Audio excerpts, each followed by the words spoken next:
Of the prestigious event in England. The USA trailed 3-1 after the morning's play, but made a strong comeback in the afternoon to trail 4.5 to 3.5. Before today, Tiger Woods had won only 3 of his 10 previous Ryder Cup matches. Woods and his playing partner Paul Azinger went down in the morning 4 balls to Darren Clark and Thomas Bjorn. How often does that happen? Denmark's Thomas Bjorn played the back 9 superbly, his 20-footer at the last, securing a 1-hole victory. Oh, well done, Thomas Bjorn. In the afternoon foursomes, Woods and Mark Calcavecchia surrendered an early lead to Sergio Garcia and Lee Westwood. Beautifully holed, but I wonder if that's correct. We thought it was a perfect drive. Woods missing 2 crucial putts at the 11th and 12th. My gosh, Thomas Bjorn and Darren Clark were tough this morning, and I know Tiger and Paul played well. You know, that's why we like this event. That's why we like to watch it. That's why we like to be a part of it. At 22, Spain's Sergio Garcia is the youngest player in either team. He thrilled the crowd in the morning when he was one of only 16 players in action to attempt to drive the green on the 311-yard 10th, which is guarded by water and large trees. He found the water, but he also found an escape route, emerging as the European hero. Oh, what a boy. Oh, he was in the water off the tee, but he got the half in 4. The Americans fought back, though, in the afternoon. World number 2, Phil Mickelson, and partner David Toms coming from 3 down to snatch a half against Colin Montgomery and Bernhard Langer. Oh, great shot from the second day of the Ryder Cup. The Europeans were in charge, leading 3-1, but the Americans recovered late in the day. Usually the most individual of sports, golf Ryder Cup style involves a different mindset.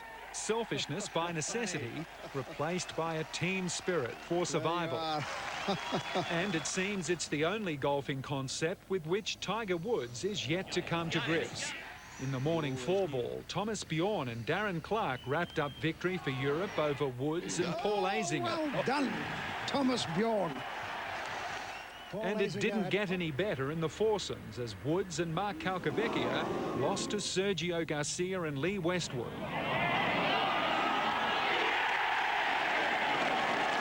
The world number 1's record in Ryder Cup now stands at 3 wins, a tie and 8 losses.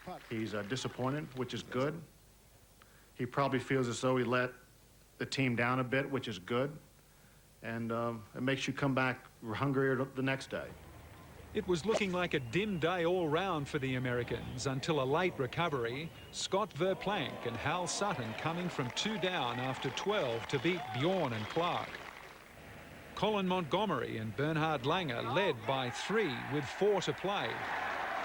But Phil Mickelson and David Toms tied the match for the defending champion to trail Europe by just 1 point. Holders levelled the match going into the final day's singles. The US producing a late charge to win the 4-ball session. 3 of the 4 matches being settled on the final green. The event is locked up at 8 points apiece. Last man off the course tonight, Darren Clark, after a day of topsy-turvy tension and ever-changing fortunes, as Europe and America scrapped it out for every point.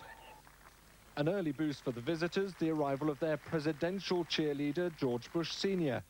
But it was Europe's own field general, Monty, who ensured they had maintained their slender lead by the end of the morning. The pitch battles, though, came in the afternoon. The European pairing of Garcia and Westwood went on the attack, both hitting huge drives on the 10th to steal ahead of Tiger Woods and Davis Love. Their exuberance understandable, but premature.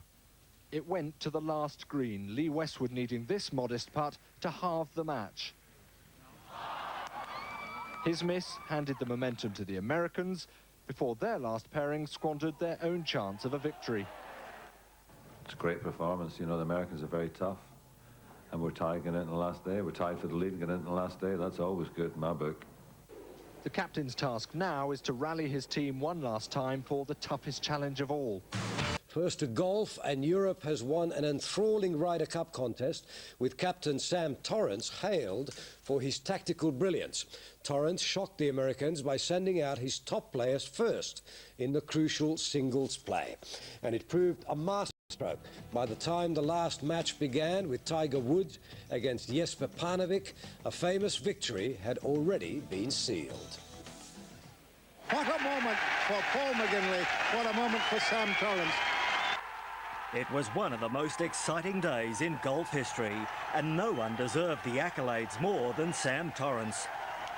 Back in 1985, Sam Torrance had made the winning putt. Now, 17 years later, he was the toast of Europe once again. On the final day, Sam Torrance, knowing the Americans were traditionally stronger in the head-to-head singles, had decided to risk everything. He'd stacked the start of the draw with all his big names. And first up, Colin Montgomery responded by crushing Scott Hoke. Then, one by one, Bernhard Langer, Porrick Harrington and Thomas Bjorn all came in with big wins. And it simply continued. Astonishingly, Welshman Philip Price, ranked just 115th in the world, played the game of his life to defeat the world number 2, Phil Mickelson. But he's got the line, and he's made a birdie. The Americans had played superbly and kept on fighting, typified by Paul Azinger at the 18th. Played it well. Hold it. And has. I'll tell you this. Isn't that unbelievable? But finally, it was the Irishman, Paul McGinley, who had the chance with this putt to seal a famous victory. It's hold it. Europe have won back the Ryder Cup. Apart from my marriage and the birth of my children, without doubt, this is the proudest moment of my life. I got 12 guys here, 2 backroom boys and 1 vice captain. We've done an incredible job to get our team psyched up and ready to beat the Americans here. It was always going to be a challenge. They're a very tough opponents, but we were great. We were absolutely great.